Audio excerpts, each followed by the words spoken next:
केला जाणार असल्याची माहिती सूत्रांकडून मिळाली आहे। विमान अपघाताच्या 3 ते 4 प्रमुख गोष्टींबाबत तपासाची चक्र फिरवली जाणार आहे।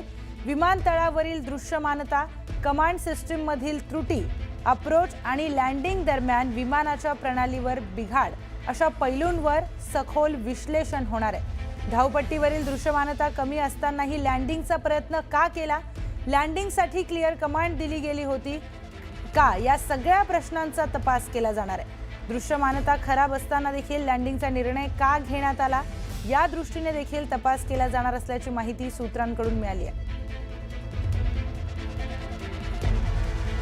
तर उपमुख्यमंत्री अजित पवार यांचं विमान अपघातामध्ये निधन झालं, त्यानंतर त्या सगळ्या अपघाताची आता चौकशी सुरू झालेली आहे आणि तपासासंदर्भात एक मोठी अपडेट सूत्रांच्या हवाल्याने समोर आली आहे। लँडिंगसाठी जेव्हा दुसऱ्यांदा प्रयत्न करण्यात आला, यावर तपासामध्ये भर दिला जाणार आहे। थेट जाऊयात आपले प्रतिनिधी जितेंद्र जाधव यांच्याकडे। जितेंद्र, या अपघाताच्या तपासासंदर्भात 3 ते 4 प्रमुख गोष्टींबाबत तपास केला जाणार आहे, काय सविस्तर माहिती समोर येते? प्रियंका, आपण बघितलं की 28 जानेवारीला ज्यावेळी हे विमान लँड होत होतं त्यावेळी विमानतळावरील दृश्यमानता, कमांड सिस्टीम मध्ये असणारी त्रुटी, अप्रोच आणि लँडिंग दरम्यानच्या विमानाच्या प्रणालीत बिघाड अशा पैलूंवर त्या ठिकाणी सखोल विश्लेषण केलं जात आहे।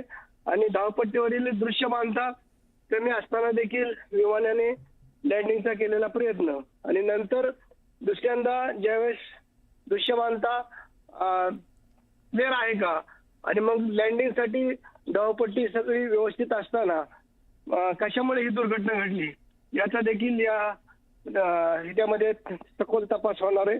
आणि सूत्रांच्या माहितीनुसार धावपट्टीवरील खराब दृश्यमानता असलेल्या परिस्थितीतही विमानाने लँडिंग करण्याचा प्रयत्न का केला, अशा परिस्थितीत लँडिंगचा निर्णय का घेण्यात आला, याबद्दलचा सध्या तपास सुरू आहे। आणि आता या संदर्भात ज्यावेळेस ब्लॅक बॉक्स ओपन करून केला जाईल आणि त्याचा अहवाल आल्यानंतर या सर्व काही गोष्टी ती समोर येणार आहेत। प्रियंका, निश्चितच जितेंद्र, आता या सगळ्या तपासामध्ये दृश्यमानता, कमांड सिस्टीम मधील त्रुटी, अप्रोच आणि लँडिंग दरम्यान विमानाच्या प्रणालीमध्ये बिघाड अशा सगळ्या पैलूंवर सखोल विश्लेषण होणार आहे। धन्यवाद दिलेल्या माहितीसाठी।